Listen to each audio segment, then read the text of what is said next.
Amigos de Pólvora, ¿cómo están? Sean todos ustedes bienvenidos a una entrevista más. Les saluda Mario y el día de hoy tengo el gran gusto de compartir micrófonos y cámara con Mark Jansen de Hi Epica. guys, Mark, how are you today? I'm fine. I'm just recovered from the COVID-19, so now I'm full of energy again. How did COVID treat you, man? Luckily, only mild symptoms. So just a bit of coughing, and I luckily kept my taste and smell. So I heard some people lost their taste. Uh, so I luckily had just mild symptoms, fortunately. So nobody has to worry about me. You were lucky. I lost taste and smell. You It lost was it? horrible. How long it took you to get it back?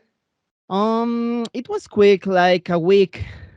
Yeah. I heard also some people they 3 months still not fully recovered their smell. So yeah, shocking. Yeah, those are the shocking cases. Well, Yes. Mark, I want to ask you some questions, a lot of questions actually. The first one, it's been a year since the release of Omega, and I wanted to Yes. know how do you feel now in retrospective about the release? How do you feel about what the band accomplished with the record and what the songs did for you also? Yeah, even after 1 year, I still enjoy listening to the album myself. And every now and then I play some songs of the album to remember myself what we have achieved with this album. And yeah, I'm really happy with this one. It's well balanced. It's has some really catchy songs and the whole album has a nice flow and energy. So yeah, even after 1 year, I'm very happy with the result. And now I cannot wait also that we can play these songs more often live, because yeah, we have been waiting a long time. We did 5 shows last year, 5 festivals, but that was it. So now I cannot wait. And in the meantime, I see a Nintendo on the back of you, so I was a little bit distracted. Don't worry. If you want, we could talk about Nintendo next. Yeah, yeah, I love Mario Bros and the old Nintendo stuff. So I was talking, and I saw the Nintendo, but yeah, Omega. I cannot wait to do some more shows now. Finally. I'm going to take a little break from the album stuff. Do you have any favorite game on the NES? Yeah, the Super Mario Bros. #3 is my all-time favorite. But also I like the one and the two. But the #3, I played that game so many times in my life, and I kept playing that game because that game it's my youth sentiment. I played it so many times. Yeah, it sure gives you nostalgic vibes to go back to all the classics. Yes, definitely, definitely. Mark, on the album on Omega, Marcela Bobbio had the chance to provide backing vocals, and I wanted to ask you, how was working with her? After unfortunately she had cancer, but she luckily Yeah. beat it. So, what was it for you to go back to the studio with her? Yeah, very emotional because yeah, that it was a tough ride, like a roller coaster when she was diagnosed with cancer.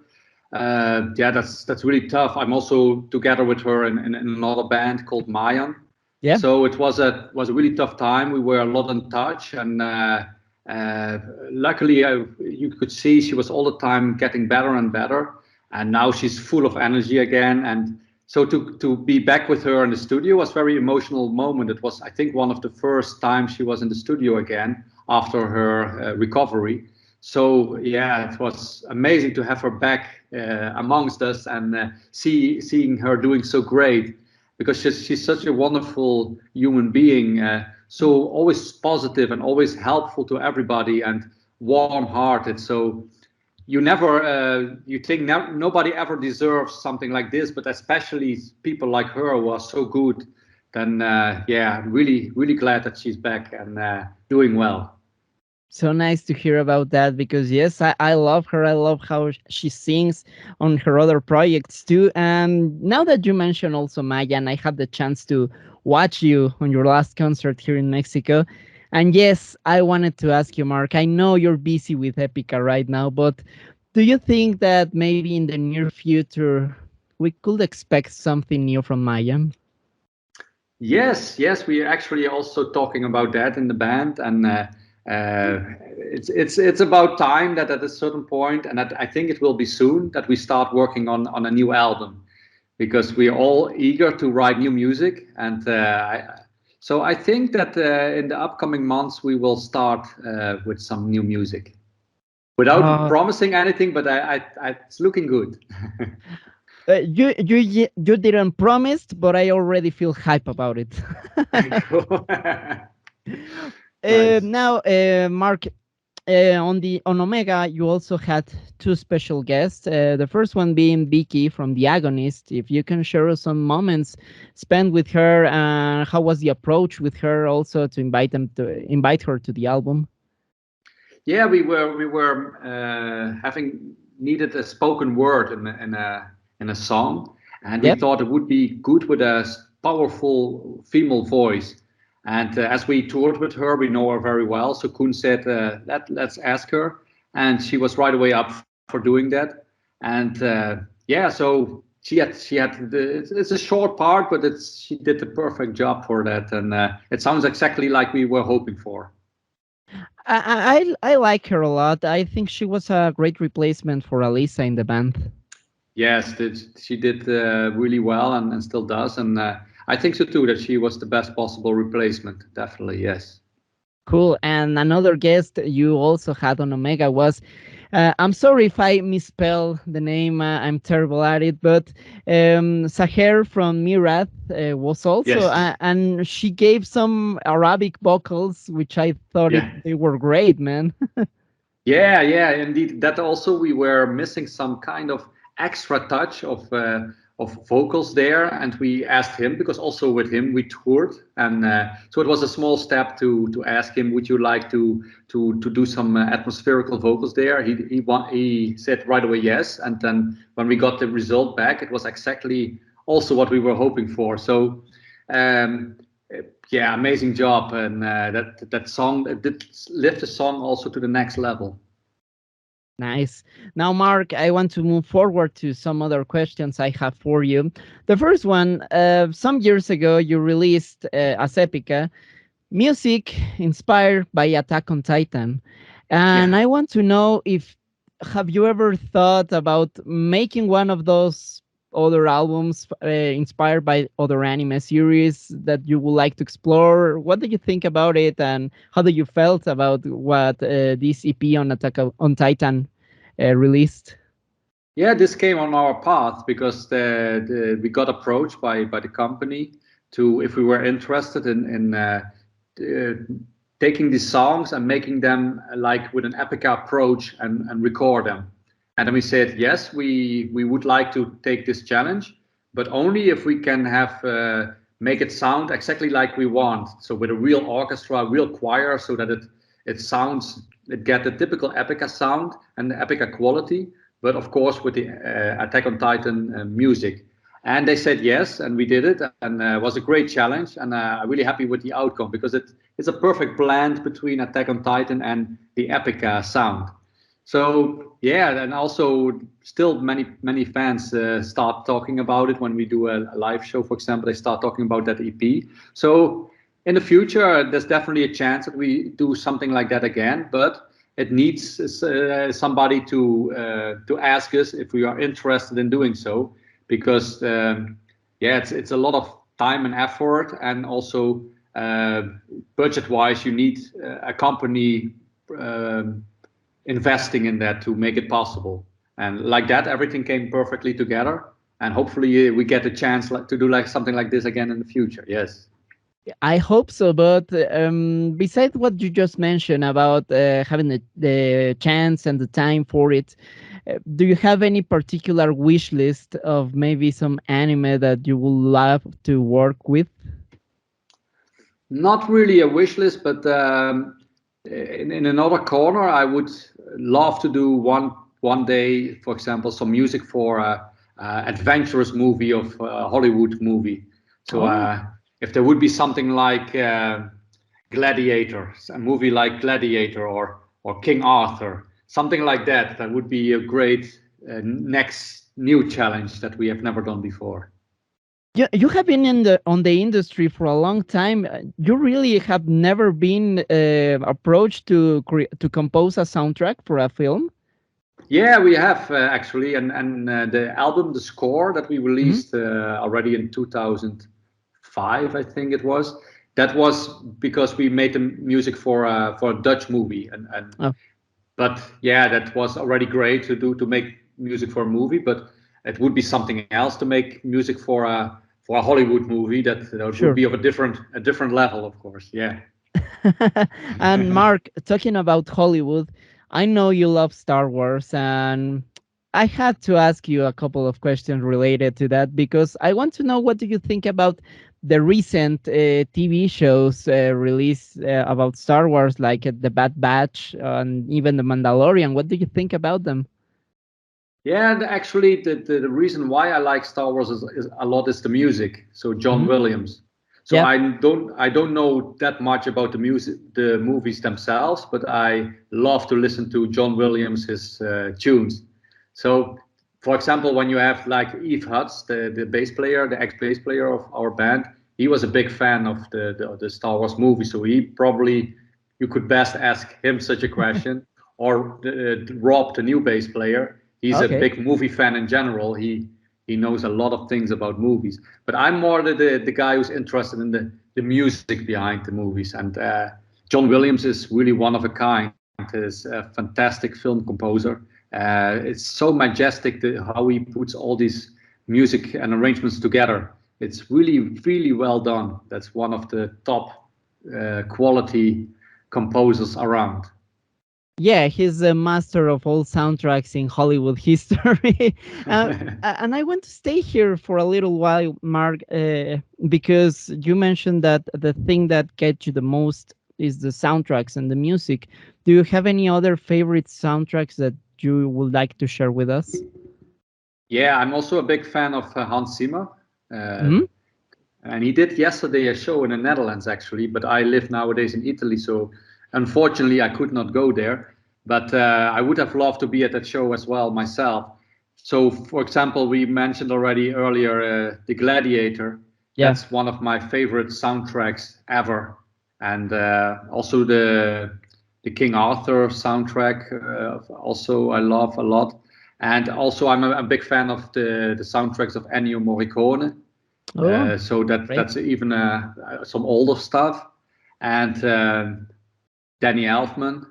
So there's quite some composers that I really like a lot. They each have their own signature and each their own strength, and I learned a lot from all of them. Yeah, Hans Zimmer just won the Oscar last Yeah, Sunday. yeah, it was quite an Oscar thing, eh? But what happened there with Will Smith? Yeah, it was a really fun show, actually. Because Can, can, I didn't watch the Oscars, but like that, I saw, of course, on the internet what happened, and I think everybody has seen it. So what a show! what a time to be alive, don't you think? Yeah, it's extraordinary. It's at one hand things are getting really crazy out of control, but at the other hand, I think also people are reaching some kind of new thing in themselves that connects people more than ever before. So you see things growing in two different directions. So a bad direction, but also a very good direction. And I prefer to focus on the good direction. So I think eventually that we as humanity are going to make a huge step forward because of what's happening now. And that's already a process that's already initiated. Yes, and I hope many people like you take the same steps on the good side of the things because I believe Yes, social media usually tends to get oversaturated with all the negative stuff, but that's we have true. to Yeah. look all the good and kindness that we have around. Yeah, exactly. And for that reason, I noticed also that on Facebook, for example, there's a lot of negativity going on, and that intensified a bit over the last years. And nowadays, when you go on Facebook, it's one big pool of like a swamp where everybody is throwing negativity, and then you see some bright lights of positive people that try to do their own thing. And yeah, I try to keep the balance with that. I sometimes post Yeah. something on Facebook, but not too often anymore, because whatever you post, often there's some people trying to get something negative out of it. But then I get even more to the positive side, and I just, whatever happens, I try to post something beautiful about it. And I noticed that that is the only way to change it a bit. That people see, oh yeah, it's not needed to all the time be angry, but Yeah. also see the beauty of the life, and trying to live in the moment, because many people are all the time busy with the next step or what's happening before. But to live in the moment, even in these times, it's very important to grasp the moment and enjoy. And sometimes it's already enough to just stop and listen to the birds, because because the mind has a tendency to always think and think and think. But if you just stop and listen to the birds and smell the spring air, and just be in the now, that's so different than from being in the head all the time. And yeah, that's more important than ever before, I think, now. Yes, to enjoy the every single small detail that we came Yeah. across all along the way. And it's curious that you mentioned this, Mark, because my last question is going to be really random, but it's something that I like what you do on your social media, especially on Instagram, because you share Yeah. a lot of pictures of dogs and cats. And I just Yeah. love them. And my random question was, how many dogs and cats do you have? I have 3 dogs and 9 cats. Wow. Yeah, it's like a big animal farm at our place, and it's um, it's also because the dogs that we have, they are all street dogs. So every dog that we have, they are very sweet and great, but also they have their traumas of the past Yeah. carrying with them. So sometimes it's really hard to manage, and some of the dogs get along with the cats, but some cats don't get along with some of the dogs. And so there's a whole system that works, but but sometimes it goes wrong, and then there's hell on earth when one dog tries to catch a cat. But yeah, we found a balance with that. And Okay. 'cause I love all of them, and I don't want anybody to get hurt. Yeah. But yeah, it's they sometimes have a little bit still the laws of the street in them, especially the dogs. And sometimes then you have to be really strict with them, and try to raise them as good dogs. And usually it's fine, but sometimes one tries to go over the edge a bit. Sure. And I hope people who's watching this, please be like Mark and adopt your pets. Yeah, and when you adopt a dog, for example, I always hope that people adopt dogs from the street instead of just going for a breed, Yeah. because the dogs from the street, they often end up in these places for dogs, and they never get out of that anymore.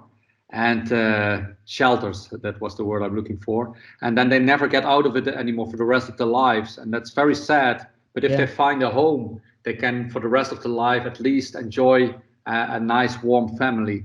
And even though they have a bit of problems sometimes, like I said, but you get so much in return from them as well. And then you really help also these animals that otherwise would forever stay in a shelter. Sure. And Mark, thank you very much for sharing all these thoughts and kind words with us. I want to ask you for one last favor. If you could send a greeting and an invitation to all the audience watching here at Pólvora, and obviously inviting them to the next Epica tour here in Mexico. Yes.